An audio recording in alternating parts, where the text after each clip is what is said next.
Hello,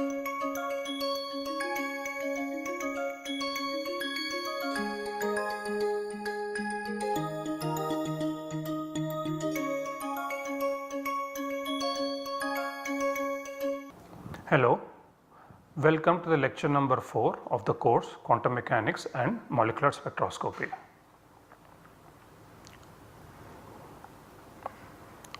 Before we get on with the lecture number 4, we will have a quick recap of lecture number 3. In lecture number 3, we looked at two important points. First is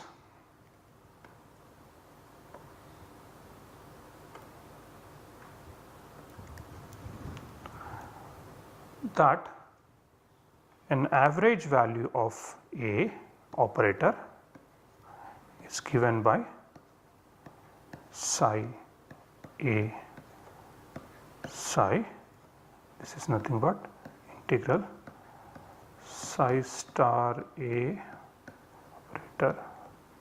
Okay. This is also equal to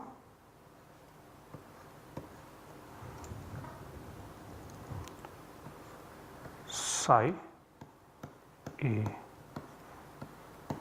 psi, this is equal to integral psi star A psi d tau, where psi equals to small psi into e to the power of minus I e t by h bar. And of course, this is only valid if psi is a stationary state.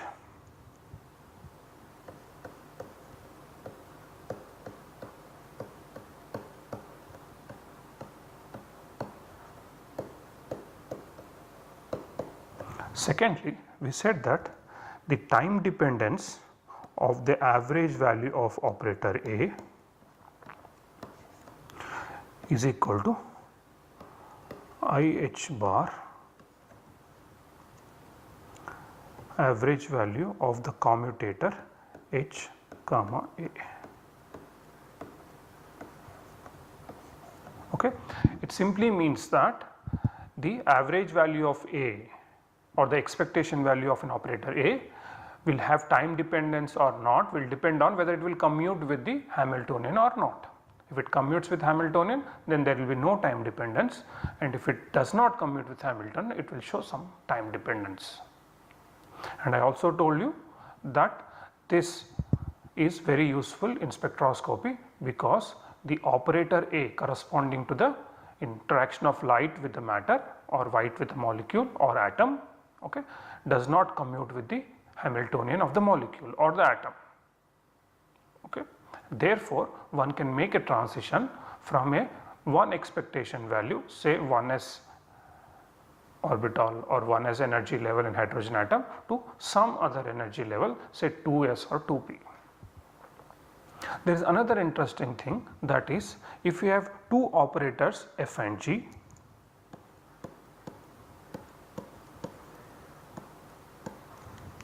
the uncertainty relation of the expectation value of operators f and g is equal to, is always going to be greater than half of f and g commutators. Okay. For example, we know that Heisenberg's uncertainty principle says delta x dot delta px should be greater than or equal to half h bar, which means the operator x and operator px, okay, do not commute.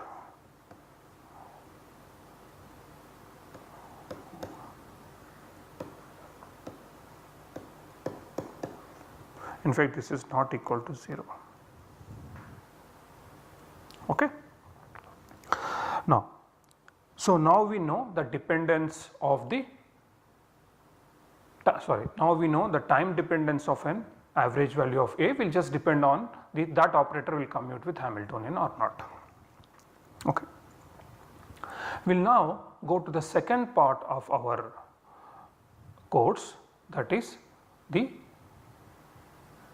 time dependent perturbation theory. To begin with, I will show only time dependent perturbation theory of two states, because it has some interesting consequences. So, we will start with time dependent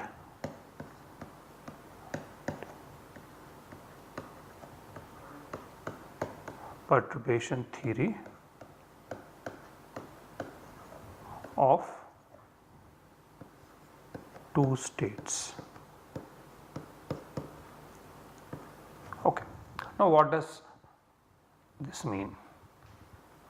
It means the following. For example, if you had a Hamiltonian H naught, that means some Hamiltonian for which you know the solution, and that acts on a wave function psi 1, and that will give you E1 psi 1, and this H naught acts on psi 2 will give you E2 psi 2, and H naught has only two solutions.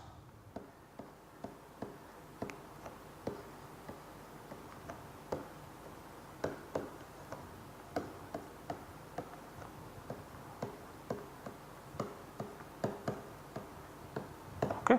That is, so therefore, the psi 1 and psi 2 form a complete set.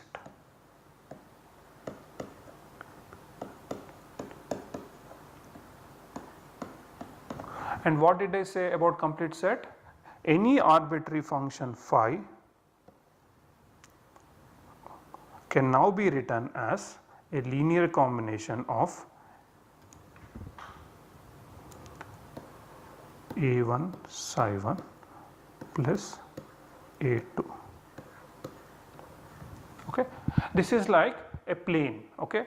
If you have a plane, you only need two coordinates, x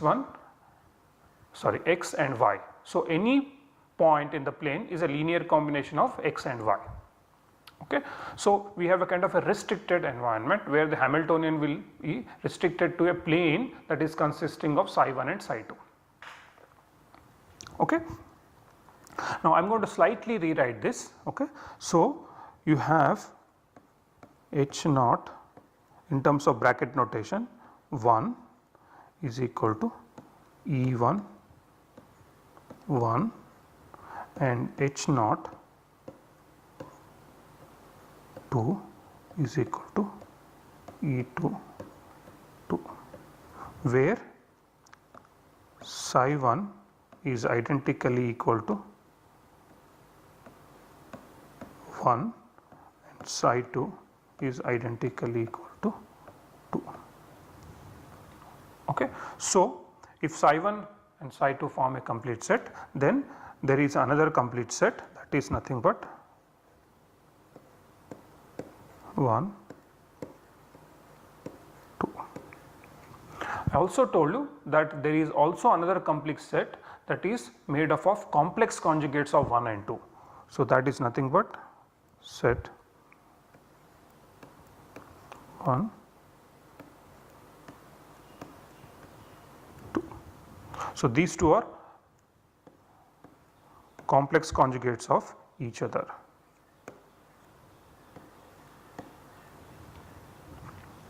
Okay. So, now we have this problem in which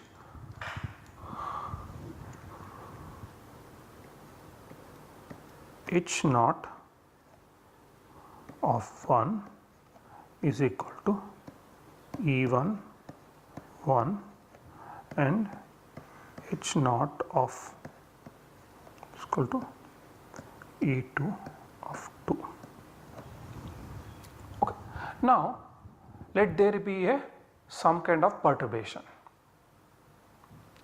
Okay. So, what will this perturbation do? It will move the states. So let me write the Hamiltonian corresponding to the, when you have a perturbation, the total Hamiltonian H will be nothing but H naught plus some perturbation H prime of t, because we are looking at time dependent perturbation. Okay.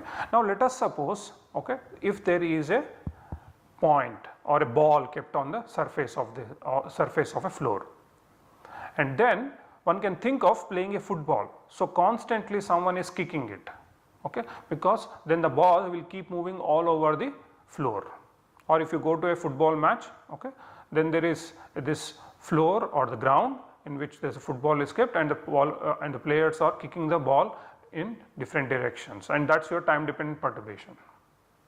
So what will it happen? It will keep moving its position, but let us assume that it is always restricted to the ground, okay. So but its position is going to change. So every time you have a new position, it can be written as a linear combination of some new x and y.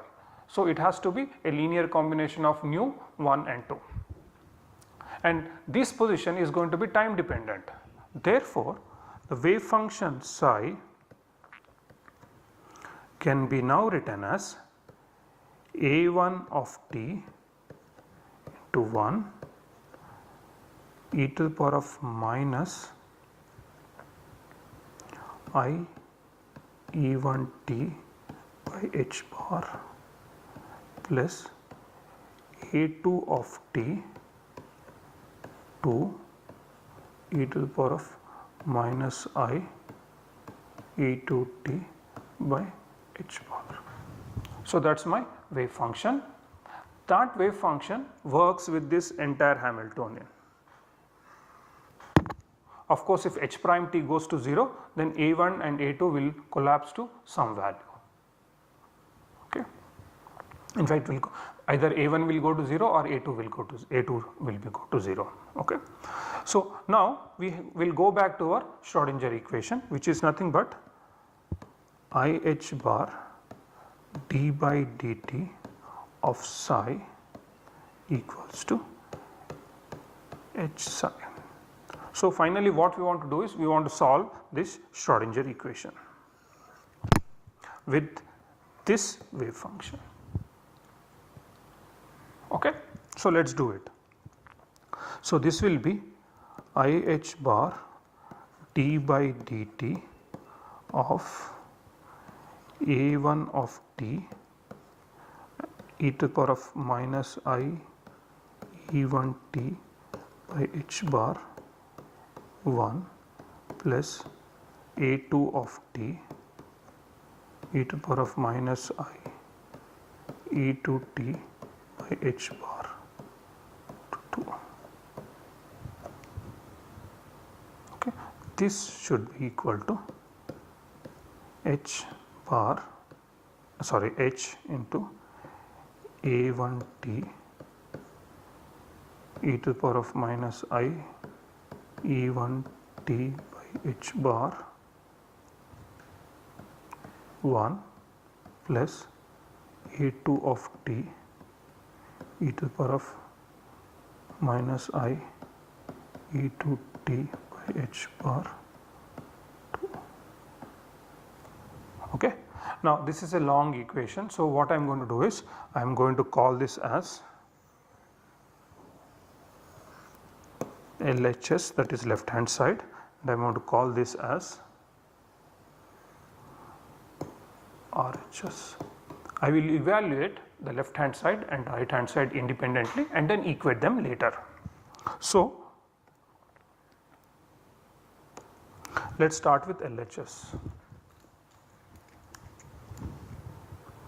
LHS equals to IH bar d by dt of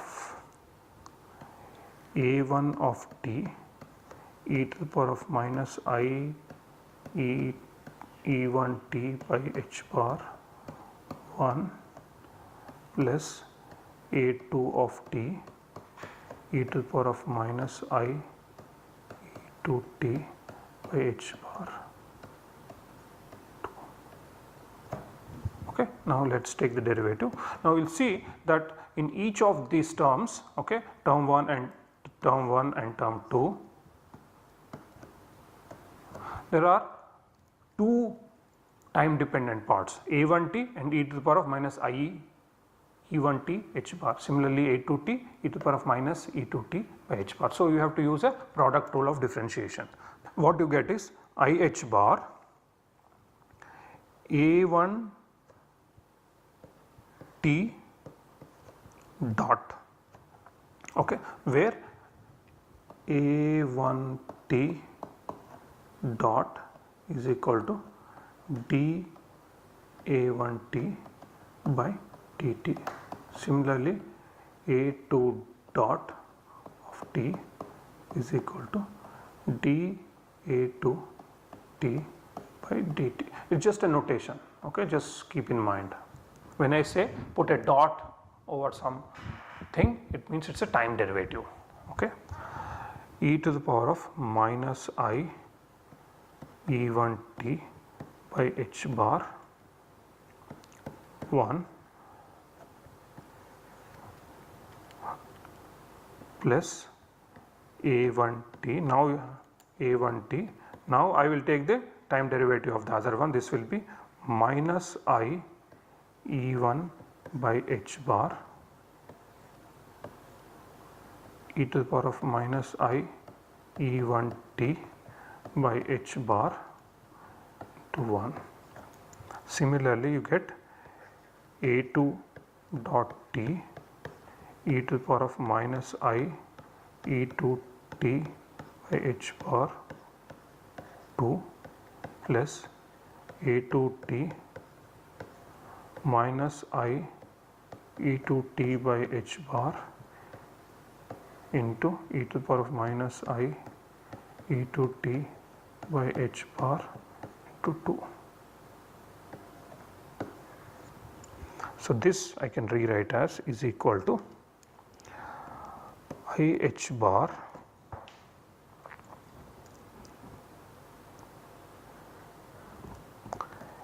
a1 dot t e to the power of minus I e1 t by h bar 1 plus a2 dot t e to the power of minus I e2 t by h bar 2. Okay. Now you can see there is an I here and there is an I here, I square, that will be minus 1, and there is a minus sign as well, so that will become plus 1. There is a h bar in the numerator and there is an h bar in the denominator, so these two get cancelled. So essentially what to get is that plus E1 into A1t e to the power of minus I E1t by h bar 1 plus E2 to A2t e to the power of minus I E2t by h bar 2. So there are 4 terms. I will call this as L1, that is LHS1, L2 LHS2, L3 LHS3, L4 LHS4. Okay. Now let us look at the RHS.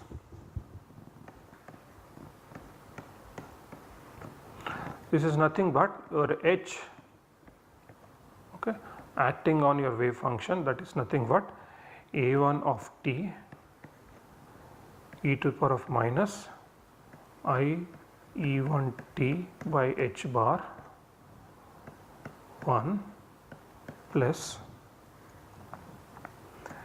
A2t e to the power of minus I E2t by h bar 2.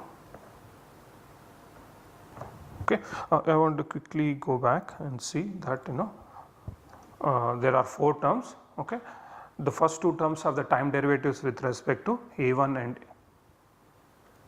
A2, and the second two terms have this energy values E1 and E2. So, something that you must remember. Okay. Now, this is equal to nothing. This is nothing but is equal to your H is nothing but H naught plus H prime T. Okay. Now, this must act on A1 of T e to the power of minus I E1 T by H bar 1 plus A2 T e to the power of minus I E1 T by H bar 2. Okay. So, this will be nothing but A1 of T e to the power of minus I E1 T by H bar. H naught will only act on 1. So, H naught acting on 1 plus A2 times T e to the power of minus I E2 T by H bar H naught acting on 2. You see, because H naught is your initial Hamiltonian, which is nothing but your time independent Hamiltonian. So, it will not act on anything that is time dependent. Okay. So, either A1T or e to the power of minus IE1T IE1T by H bar. It will only act on the state A1 and give you E1 1. Okay. Similarly, the second part of the equation. Okay. Plus A1 T H prime T now acting on e to the power of minus I E1 T by H bar acting on 1 plus A2 times T H prime T acting on e to the power of minus I E2 T by H bar 2. Okay. So, these are the 4 terms that you will get. Now, when H naught acts on 1, it will give me E1 1. So, this will become E1 of T e to the power of minus I E1 T by H bar 1 plus second one H naught acting on 2 will give you E2 T. So, E2 A2 of T e to the power of minus I E2 T by H bar 2 plus the 2 terms, that is A naught A1 T H prime of T acting on e to the power of minus I E1 T by H bar 1 plus A2 of T H prime of T acting on e to the power of minus I E2 T by H bar 2. So, here also we get 4 terms.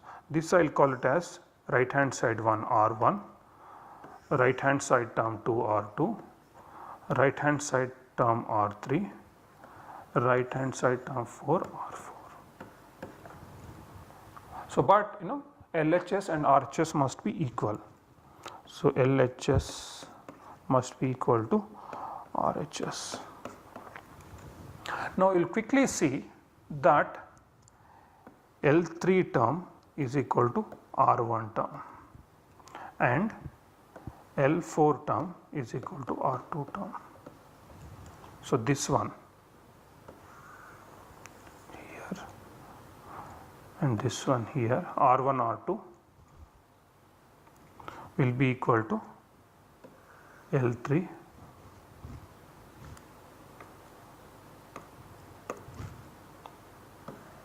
L3 and L4.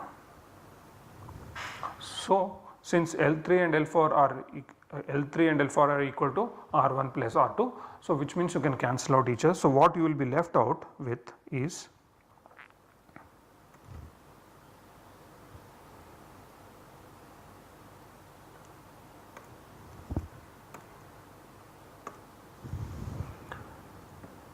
IH bar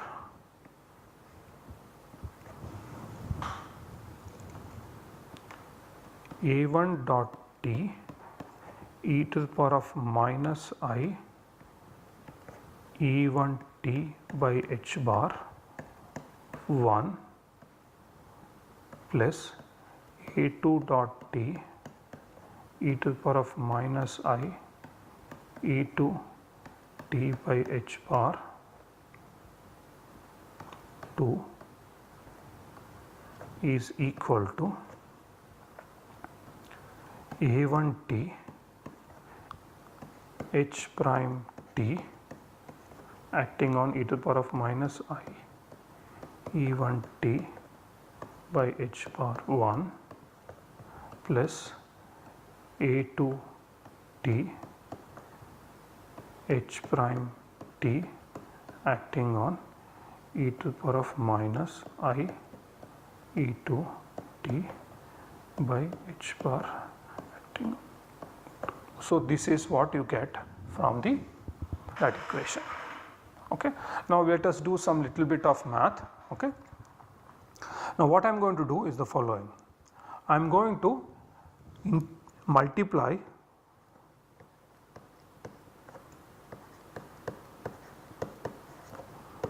with psi 1 star on the left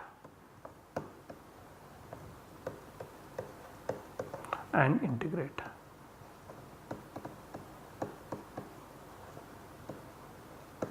This simply means that I will put a function like that and multiply and integrate.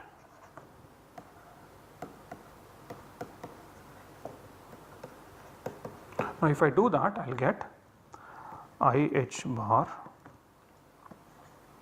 1 A1 dot T e to the power of minus I E1 T by H bar 1 plus 1 A2 dot T e to the power of minus I E2 T by H bar 2. This is equal to 1 A1 T H prime T e to the power of minus I E1 T by H bar 1 plus 1 A2 T H prime T e to the power of minus I E2 T by H bar 2. Okay. I will have 4 integrals that I have to evaluate. If I can evaluate these 4 integrals, then I will know the time dependence of this perturbation. We will carry on the remaining part in the next lecture. I am going to stop now. Thank you.